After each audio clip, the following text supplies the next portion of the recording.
there's a LeBron James story, and it sort of ties into a thought about how to take pictures or not with a famous person. Actually, there are two stories. Isn't there a Snoop Dogg story? That's right, with Simone Biles' mom. Simone Biles' mom, back in the day, has a story where they had met Snoop. Now, this is before, I'm guessing, Simone Biles is a this is like 10 years ago or superstar. something like that. Yeah. This is before she's one of the top Olympians you can name off the top of your head. She said Times Square, I think 2010. Yeah, so she's a little kid. And Snoop Dogg apparently said, yeah, 1 second. Yeah, he said, give me 2 minutes and I'll take that picture with you. And never came back, right? He bounced.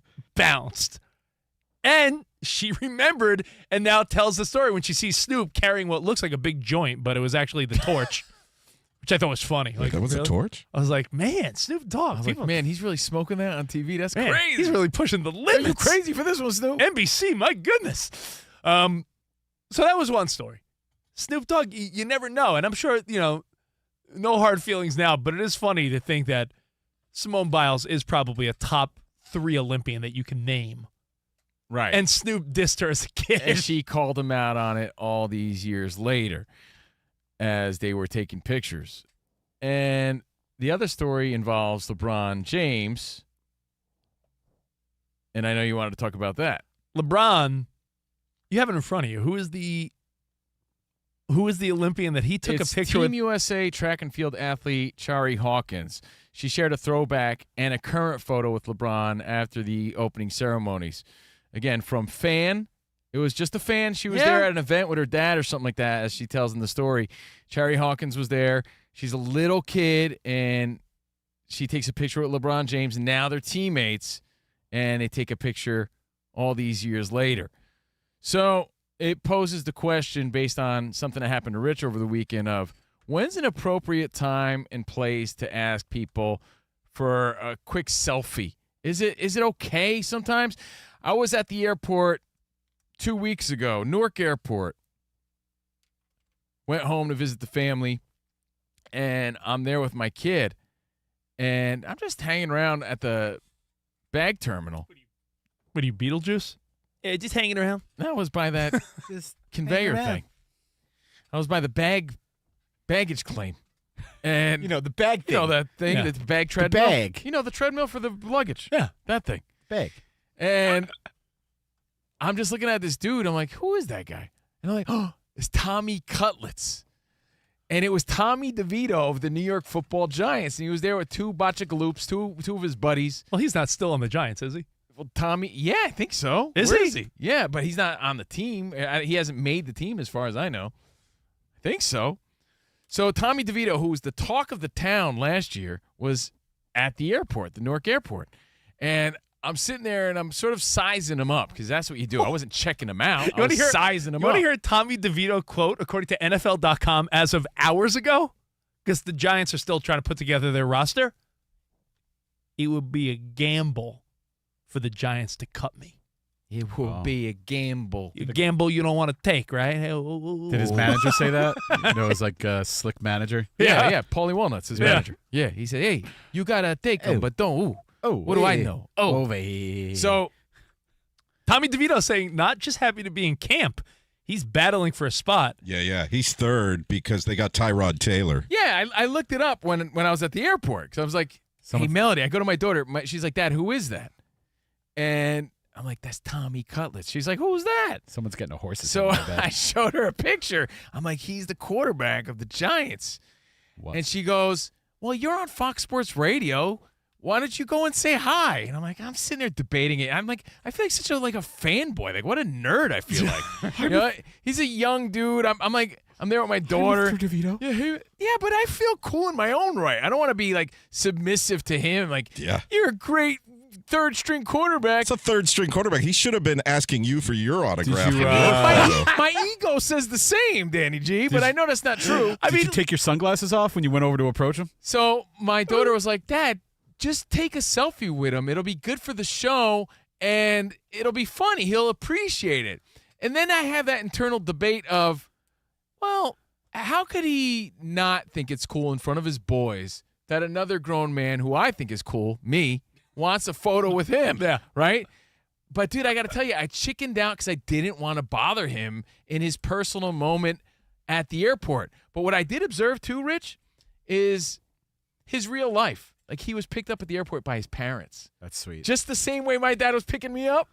He was sitting there waiting with his bags, and then like his parents like, Tommy, give him a hug. They throw his bags in the You car. guys could have had a conversation about football, about cutlets, about Jersey parents. Like, I mean, you blew it. The point is, I didn't do it because I was like, well, what's the etiquette? So let's break it down. I could have had a funny photo to share with you guys. Could have posted it on. I should have did it for the gram, but here's what I feared too.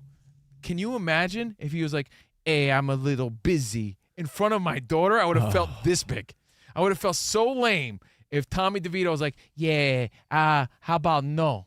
I would have been like, what, dude? I would have felt so dumb about that, and I didn't want to take that risk of him dissing me when I was just kind of I would have just been nice about it. That's called the Kaepernick, by the way. I didn't want what we're going to We'll call get the to that in a Kaepernick, second. and then Rich had a story, Yeah. too, this weekend. I'll give Dan Byer, did I blow it? Should I have went for the photo op? It's called No, I think you played the right move. I had a similar situation with Terrell Owens at an That's airport. a big star, yeah. Big star, but just sitting there chilling by himself. And you, to your daughter's credit, she feels dad's a big deal. Fox Sports Radio, there's a connection. And I thought to myself, okay, this was years ago, should I go over there and say, like, would I get the behind the velvet rope treatment okay to, like, respect? I left him alone. Yeah. And about a year or two later, we had him on Radio Row at the Super Bowl in Houston. And I asked him, I said, I saw you at the airport, and I thought about going up to you and talking to you. But I didn't. Did I make the right move? Oh, cool. I didn't get done with in move before he said yes. Like, he did not want to be bothered. And I thought about it, like, yeah, it would totally have been for me. Like that, it's all about me, not about Terrell Owens. So to your point, I think you made the right move with DeVito. I think That's cool. there's levels of fame, celebrity, and athlete where I think there's some people that like it and some people that are annoyed by it. We've said this story a million times, but Tony Danza. Hey, Tony. Tony Danza loves to tell the same thing to us every time we see him, which is probably every 5 years we'll have him on for something, right? Tony Danza, who's the boss? Taxi, Angels in the outfield. It's Tony Danza. My guys. He said, hey, COVINO Rich, my guys. Hey, my guys. He always tells us, I'm the perfect level of fame. And we say, Tony, what do you mean by that? And Tony Danza loves to say, every time. I could take my Metro card. See this? I could ride the subway in New York, walk down the street in L.A., and you know what people say? Hey, Tony. They never stop me. They never bother me. But everyone loves to say, oh, hey, Tony. Hey, it's Tony Danza. Hey. And he said, hey. Oh, Good hey. to see you, my guys. now, Angela, Mona, Jonathan. I think, Just a regular guy. I just think, a regular guy. I think if you're the hot person of the moment, listen, if you're Travis Kelce and Taylor Swift, don't bother them. Hawk to a girl. Talk to a girl in 2 months is going to wish someone knew it, right? But even more of a gamble if it's Hawk to a girl, and I got a story. This is the best story ever. This is why you don't want to take the risk, I right? know what you're going to say. I'll give you my first diss first. Okay. I'm a Niners fan, as you know. We're in the VIP section, so I'm not saying that because I'm important. I'm saying it out of context to show you that I'm not just like cold approaching someone. We're in the VIP section of a Super Bowl party, and I'm a Niners fan, and at the time, Kaepernick was the quarterback before all the Kaepernick drama. He was just the 49ers quarterback. That's it. He was just a guy. Just the guy. Not the face of like a whole cause. He was just the dude. And I waited for his boys to dip away. I waited for just a moment where it was Kaepernick by himself and he was just scrolling on his phone.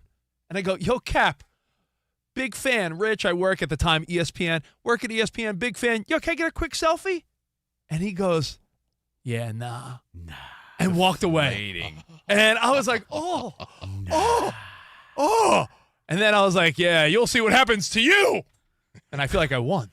Wow. You'll see. That karma, let me tell you. Yeah. You got to know there's a time and place, and I think that's what T.O. was getting at with Dan Byer, You have too. a better story beginning this, though. Yeah. Oh, it's the best. But this is why I thought the Tommy DeVito one was a risk. And again, there's more to this story. You don't want to get dissed by the guy because we were at Shea Stadium. This is before Citi Field. I believe it was Shea Stadium. I think it might have been, right? yeah. Right? We're at a Mets game, and we see this guy and he's somebody. You're like, who is that guy? And he has all these pins on his jersey. All these pins Hundreds. all over Hundreds. his Mets jersey. Now, And in the back of his jersey it says Pin Man. I said- and I'm like, yo, Rich, check it out. Pin Man. I never heard of Pin Man ever. I had said to Covino, I don't really know much about Pin Man, but coincidentally, the night before, during the Mets game, Gary, Keith, and Ron, the Mets broadcast booth, pointed out Pin Man, and they go, hey, Pin Man, one of the super Mets fans here at Shea Stadium. And I was like, oh, yeah, that's so funny. They mentioned him last night. Yeah, but every team has their super fan that's kind of like locally famous. This guy's not even really locally famous. I never heard of Pin Man, and I was on SNY. Met fans know Cowbell Guy. Right. I never heard of Pin Man, but they Yeah. had just did a feature on him. He's no Marlins man. So, No yeah. violator. He's no Clipper Darrell or anything, right? So Rich puts his pride aside, and he marches right up to him. He's like, I'm going to say hi to Pin Man. And I watched and witnessed this whole thing. And he's like, hey, Pin Man, nice to meet you. I saw you featured this week. And the guy turns around, and he goes, you're number 53. And Rich was like, excuse me? He's like, you're the 53rd person to tell me that today. Nice to meet you. And he turns around, totally disses him. Totally. Rich had his hand out, ready to meet him. Yeah, he's like number 53. He gave Rich like a number like he was at a deli. Told him to beat it. I got dissed by Pin Man. You're number 50, 53rd guy to tell me that. Good for you. Yeah, good for you. Yeah, I'll see you later. All right.